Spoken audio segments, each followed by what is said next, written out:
सास की सोच। गौतम, जा अपनी जोरू को बोल, अभी थोड़ी देर में तैयार होकर नीचे आ जाना, वैसे भी सारे मेहमान आ चुके हैं। जी माँ। अरे गौतम की माँ, कब मिला रही हो अपनी बहू से? मैंने तो उसकी सुंदरता के बड़े चर्चे सुने हैं। आज हम भी तो देखे कितनी सुंदर है।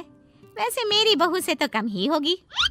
काकी, भाभी इतनी सुंदर है ना कि हमको डर है कहीं किसी की बुरी नजर ना लग जाए। देखते हैं कितनी सुंदर है। अरे आप चुप कर और देख अपनी भाभी को, तैयार हुई या नहीं। अरे लो, भाभी आ गई। अरे कितनी सुंदर है, इसके चेहरे पे तो चांद सी चमक है। सुन रिमझिम, क्या नाम है तेरी भाभी का? सही पहचाना आपने, चांदनी है मेरी भाभी का नाम। क्या हुआ काकी, मुंह से बाहर शब्द नहीं निकल रहे? या चांदनी भाभी की चांद सी सुंदरता ने आपका मुंह बंद करवा दिया? हाँ, सुंदर तो है, पर सुंदरता से क्या होता है? लड़की में गुण भी तो होने चाहिए। मेरी बहू में सुंदरता के साथ साथ संस्कार भी है। अरे वाह गौतम, सच्ची में तुम्हारी बीवी बहुत सुंदर है। हाँ, एकदम चांद जैसे अलग चमक रही है तुम्हारी बीवी इस पूरी पार्टी में। बात तो तुम एकदम सही कह रहे हो, इस भीड़ में भी सबसे अलग चमक रही है मेरी चांदनी। आज इस पार्टी में तुम्हारी बीवी की सुंदरता ने 4 चांद लगा दिया है। कुछ दिनों बाद जब गौतम की माँ आस पड़ोस की औरतों से गप्पे मार रही होती है। माँ जी, मेरी माँ की तबीयत थोड़ी खराब है, आप इजाजत दो तो क्या मैं और गौतम एक बार वहाँ हो आए? हाँ हाँ बहू, ठीक है, जब शाम को गौतम काम से आ जाए तो अपने मायके हो आना। ये क्या, उसने बोला और तुमने जाने दिया? हाँ, अभी उसने बताया तो सही, उसकी माँ की तबीयत खराब है। लेकिन तुमने जाने क्यों दिया? तुम्हें मना कर देना चाहिए था। लेकिन क्यों? अरे तुम्हारी बहू को अभी शादी किए थोड़े ही दिन हुए हैं और वो अपने मायके जा रही है। अरे घूमने थोड़ी ना जा रही है, वो अपनी माँ को देखने जा रही है। अरे कुछ नहीं जानती, बहुत भूली हो। ये बहुएं बस बहाने बनाती हैं अपने मायके जाने के लिए। मैं तो कहती हूँ तुम अपनी बहू पे थोड़ा ध्यान दो। एक तो तुम्हारी बहू रूप की सुंदर है, कहीं तुम्हारे बेटे को बहला फुसला ना दे। अरे लेकिन वो ऐसा क्यों करेगी, और वैसे भी वो ऐसी नहीं है, वो मेरा बहुत ध्यान रखती है। तुम ना आजकल के बच्चों को नहीं जानती। शुरू शुरू में ये सास की सेवा करना, परिवार का ख्याल रखना बहुत अच्छे से जानती है, और पीठ पीछे अपने पतियों को परिवार से अलग होने की सलाह देती रहती है। क्यों बहनों, क्या मैं गलत कह रही हूँ? वैसे बात तो सही है आपकी। और पता है, मेरी बहन की बेटी की शादी को अभी 1 महीना भी नहीं हुआ और उसका बेटा अपनी बीवी की हर बात मानता है, और तो और अपनी बीवी के लिए अपनी माँ से लड़ता भी है। पूरा का पूरा अपनी जोरू का गुलाम बन गया है। तुम्हारी बहू वैसे भी इतनी सुंदर है, ऊपर से पढ़ी लिखी भी है, और आजकल की पढ़ी लिखी लड़कियां अपने पति को चिकनी चुपड़ी बातों में फंसाकर अपना काम निकलवाना जानती है। हाँ। अरे हाँ, पर मेरी बहू चांदनी समझदार है।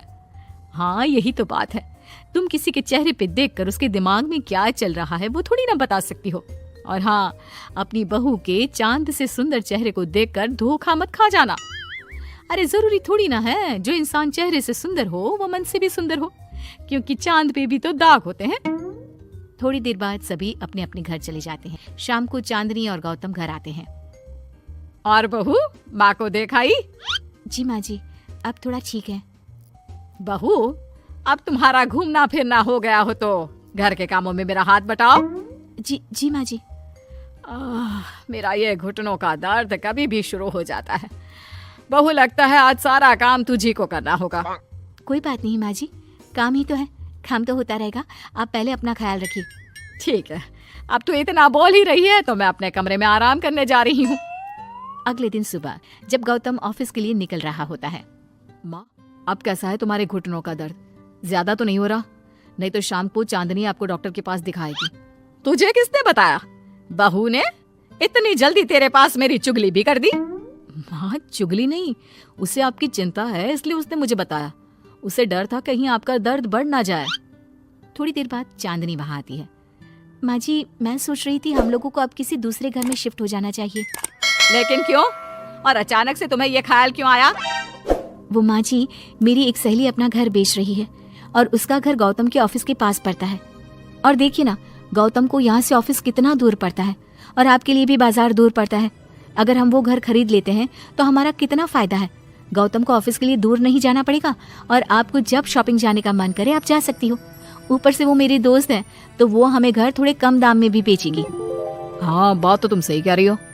कोई जरूरत नहीं है घर बदलने की। और तू क्या अपनी बीवी के हाँ में हाँ मिला रहा है? लेकिन माँ, मैंने एक बार बोल दिया ना तो बस, अब इसके बारे में कोई बात नहीं होगी।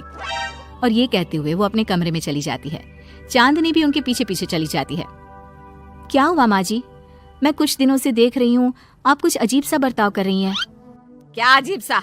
ऐसा ही तो करती हूँ। अगर तू मुझसे घर के बारे में बात करने आई है तो पहले ही कह देती हूँ, बिल्कुल नहीं। नहीं माँ जी, घर के बारे में बात करने नहीं आई। माँ जी, मुझसे कोई गलती हो गई है क्या? अगर कोई गलती की है तो डांट दीजिए, बात कीजिए, पर माँ जी ऐसा व्यवहार मत कीजिए। मैं बिल्कुल बुरा नहीं मानूंगी। और अगर आप अभी बताना नहीं चाहती तो आपका जब मन करे बता देना। मैं बस इतना ही कहने आई थी। कहीं मैं आस पड़ोस की औरतों की बातों में आके अपनी बहू के साथ गलत तो नहीं कर रही। और वैसे भी वो सही तो बोल रही थी। उसने मेरे और गौतम के बारे में ही तो सोचा। वो हमारे बारे में इतना सोच रही है और मैं दूसरों की बातों में आकर उस पर शक कर रही हूँ। कुछ दिनों बाद काकी गौतम के घर गौतम की माँ से मिलने आती है। और गौतम की माँ कैसी हो? मैंने सुना तुम घर बदल रही हो। हाँ, वो वहाँ से गौतम का ऑफिस पास पड़ता है ना, वहाँ की तरफ ज्यादा सुविधाएं भी है। लेकिन इतनी जल्दी तुमने घर कैसे ढूंढा? किसने बताया? मुझे भी बताओ, मुझे भी अपना घर बदलना था। ये चांदनी का आइडिया था, उसी ने घर ढूंढा। देखा, मैंने कहा था ना, इसने अभी से अलग घर ढूंढना भी शुरू कर दिया। देखो, इसमें मेरी भी रजामंदी है। और तुम क्या मेरी बहू की जासूसी करने यहाँ आती हो या मेरा हाल चाल पूछने? मैं तो बस। और एक बात मेरी ध्यान से सुन लो, मेरी बहू भी सुंदर है, उसका मन भी उसी की तरह सुंदर है। और एक बात, चांद में दाग जरूर होते हैं, पर जिस तरह आसमान के सभी तारे मिलकर चांद जैसी चमक नहीं दे सकते, उसी तरह मेरी बहू चांदनी की सुंदरता और खूबियों की बराबरी तुम्हारी या और किसी की बहू नहीं कर सकती। कहने की जरूरत नहीं, काकी कोई भी जवाब दिए बिना चुपचाप वहां से उठकर चली जाती है।